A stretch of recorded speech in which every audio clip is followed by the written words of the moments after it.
In the heart of Zimbabwe, in a small village named Kanyemba, lived a young man called Tawanda. Tawanda was known for his extreme shyness, especially around girls.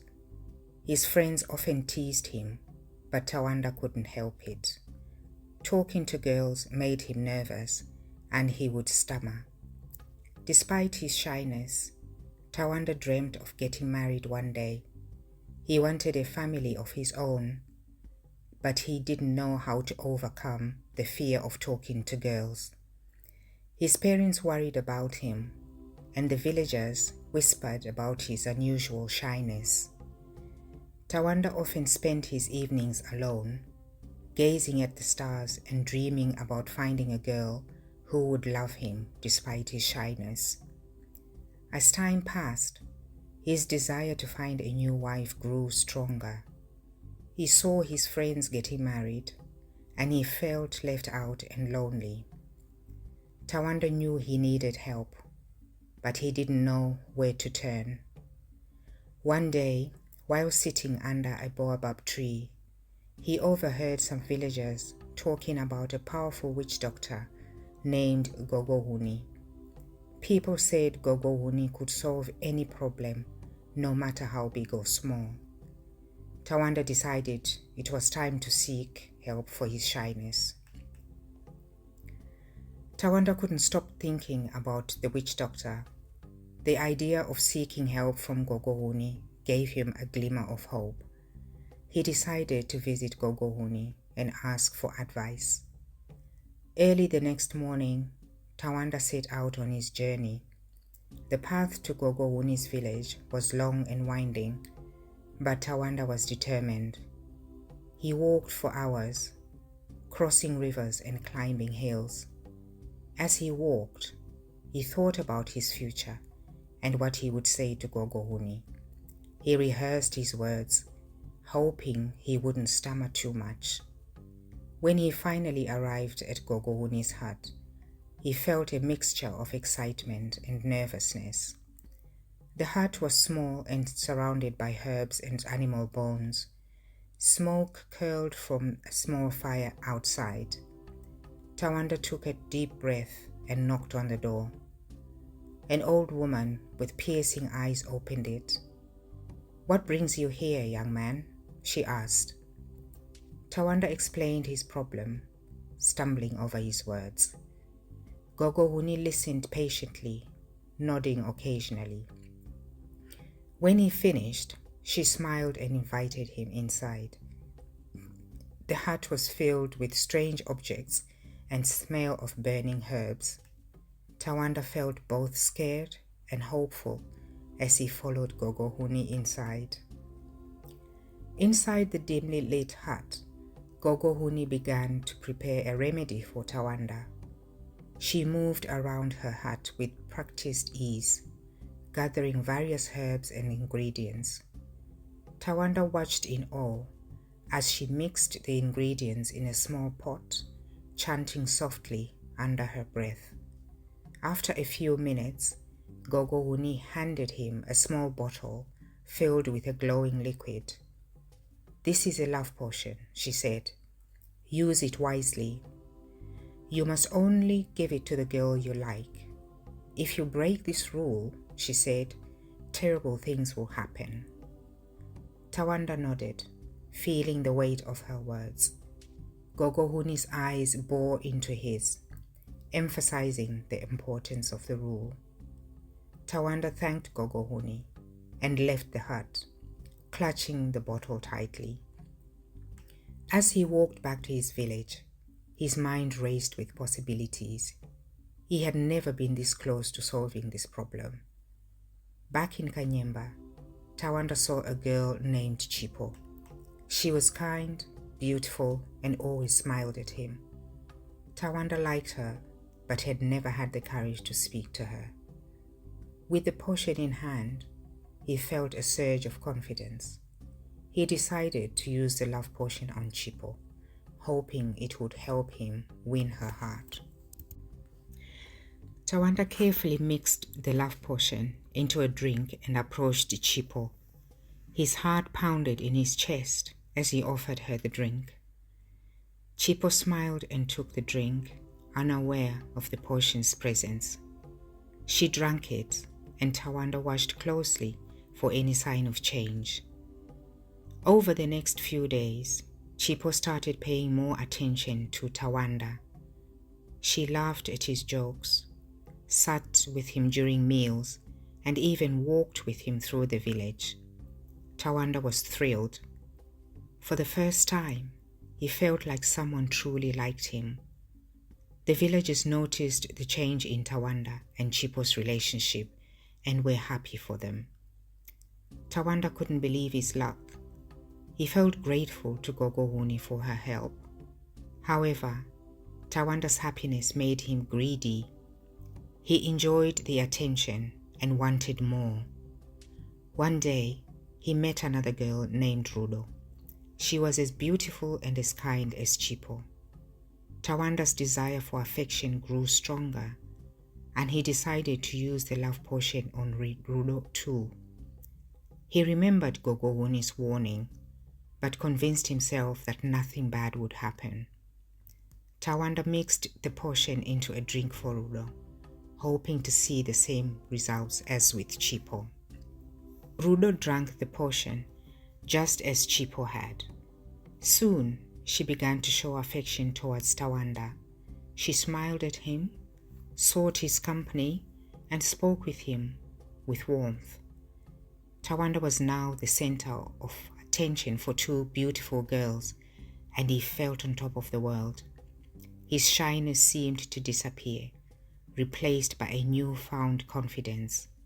However, his happiness was short-lived. Tawanda's conscience began to trouble him. He had broken Gogohuni's rule and used the potion on two girls. He tried to push the guilt away, convincing himself that it didn't matter. But the nagging feeling wouldn't leave him. At night, Tawanda started having strange, terrifying dreams. In his dreams, he was chased by supernatural animals with glowing eyes and sharp teeth. They haunted him, making him wake up in a cold sweat. The dreams were vivid and terrifying, unlike anything he had experienced before.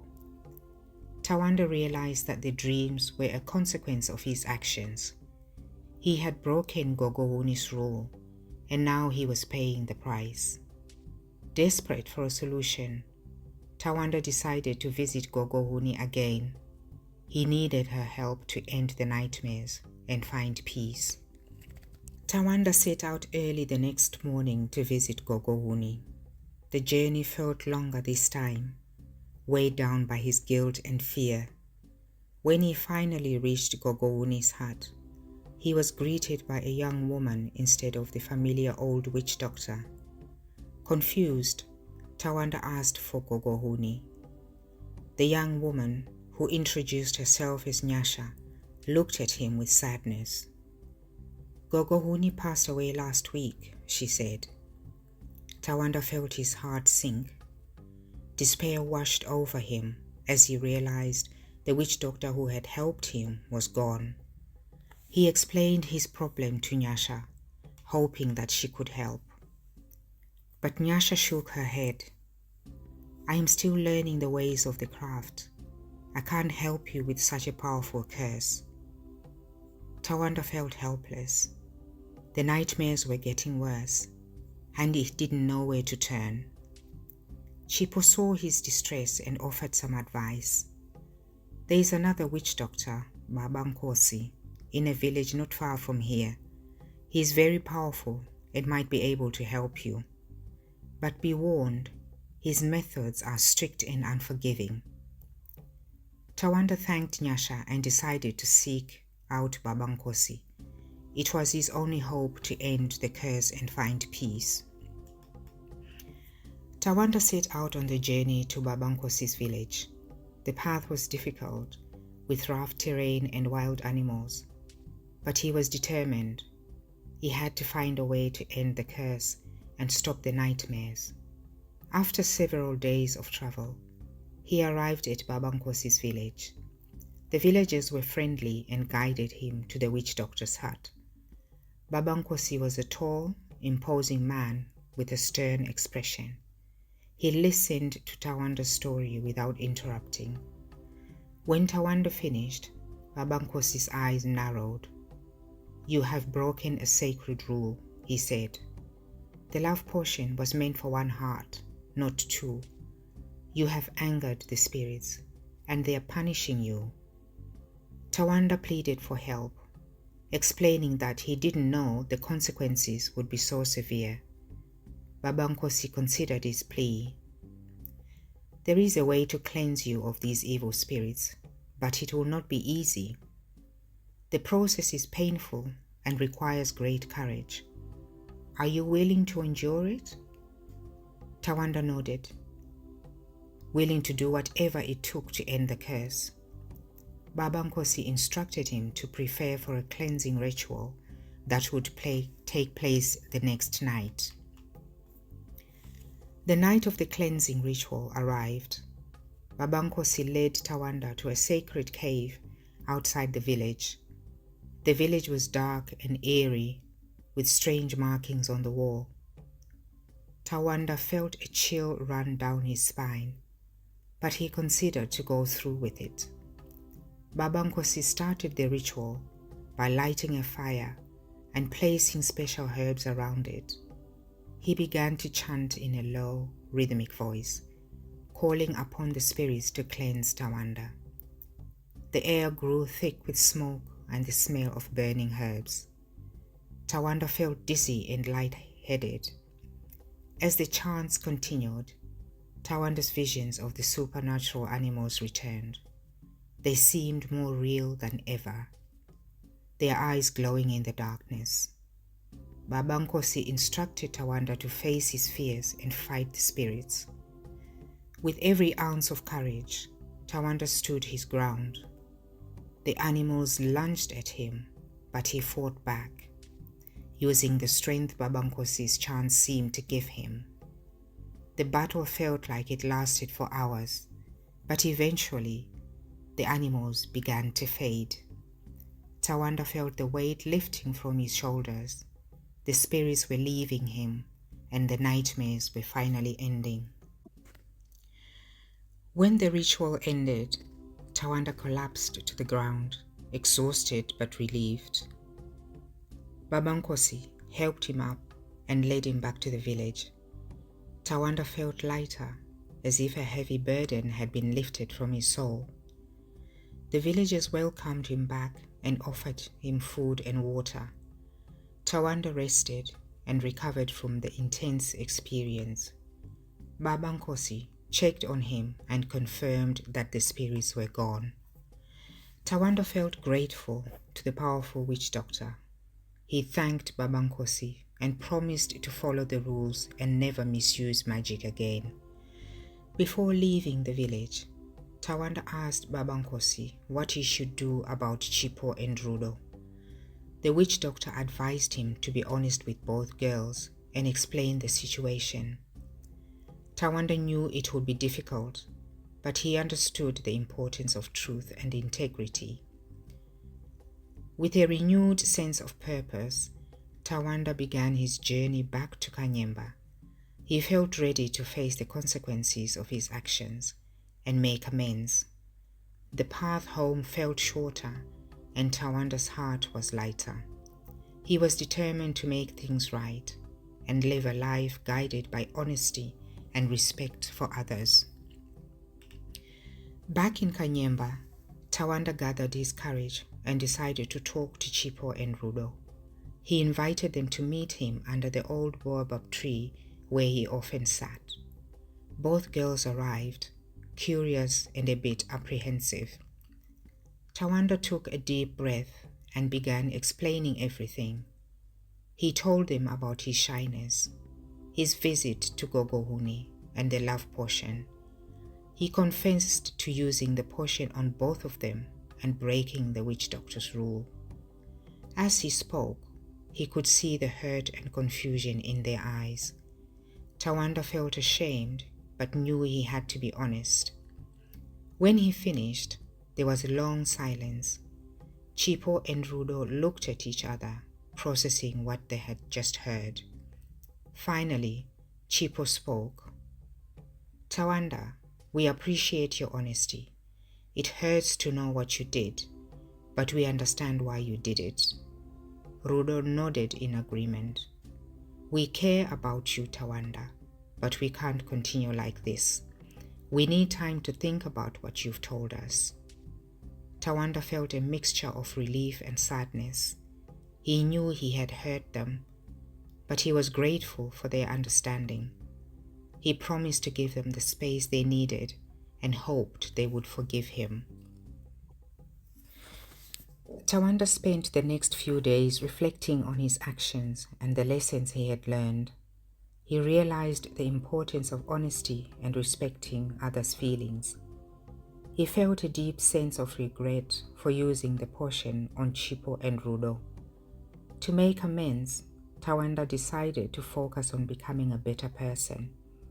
He spent time helping his parents with their chores, assisting the elders in the village, and learning more about the traditions and customs of his people.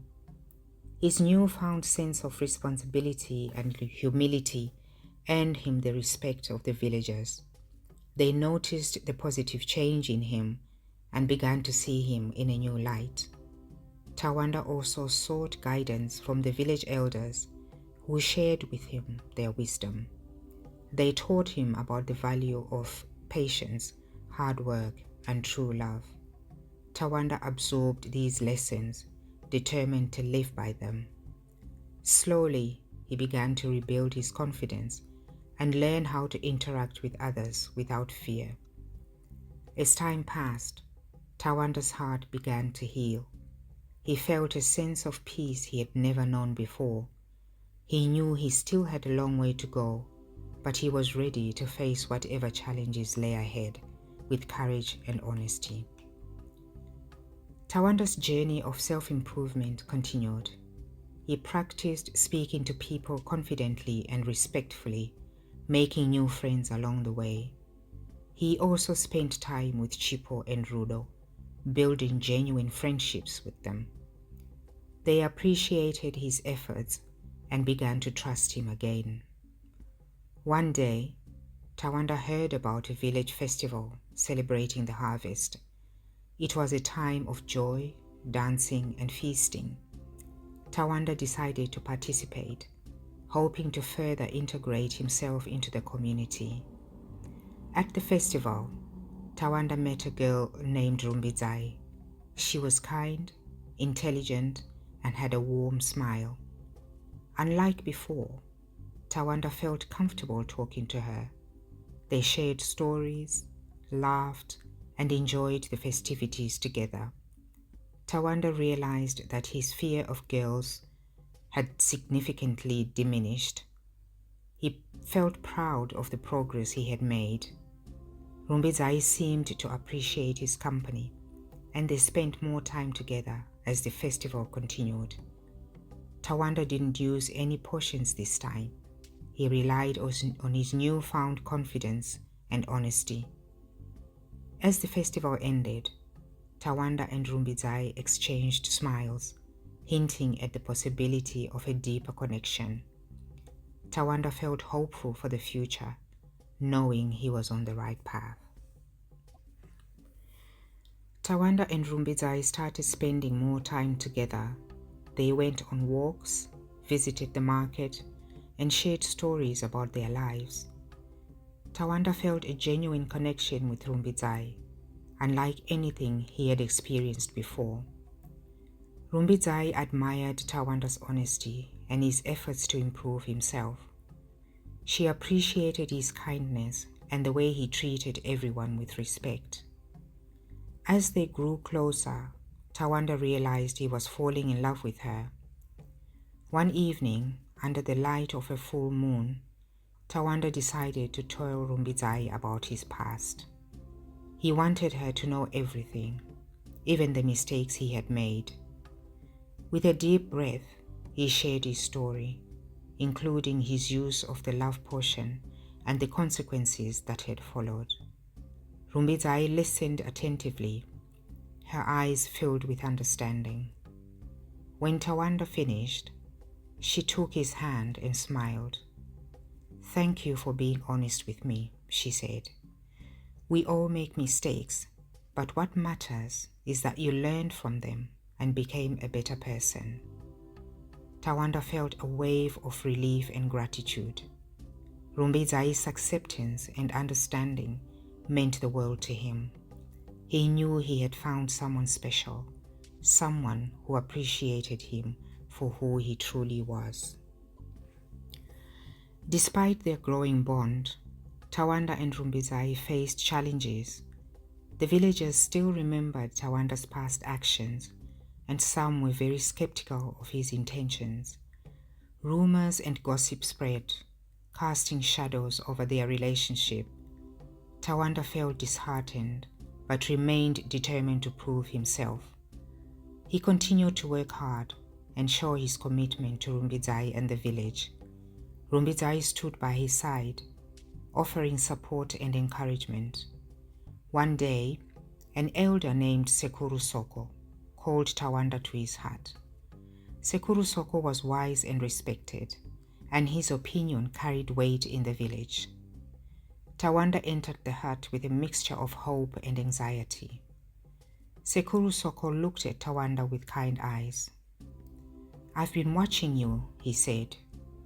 "You've grown and changed for the better, but you must continue to show the village that you are truly committed to your new path." Tawanda nodded, understanding the elder's words. Sekuru Soko gave him tasks to help the community, such as repairing huts and assisting with the harvest. Tawanda accepted these tasks with gratitude, seeing them as opportunities to prove himself. As he worked, he noticed the villagers' attitudes slowly changing. They began to see his sincerity and dedication. Tawanda's hard work and determination began to pay off. The villagers started to accept him, seeing the positive changes he had made. His relationship with Rumbidzai continued to grow, built on a foundation of honesty and mutual respect. One evening, the village gathered for a celebration. Tawanda was invited to speak, and he stood up before the crowd, feeling a mix of nerves and gratitude. He thanked the villagers for their support and promised to continue working hard for the community. The villagers cheered, showing their acceptance and appreciation. Rumbidzai stood by his side, her smile filled with pride and love. Tawanda felt a deep sense of fulfillment and happiness. He had come a long way from the shy, fearful young man he once was. The journey had been challenging, but it had also been rewarding. As the celebration continued, Tawanda looked around at the faces of his friends, family, and fellow villagers. He felt a strong sense of belonging and purpose. The future looked bright, and Tawanda knew that, with Rumbidzai by his side and the support of his community, he could face any challenge that came his way.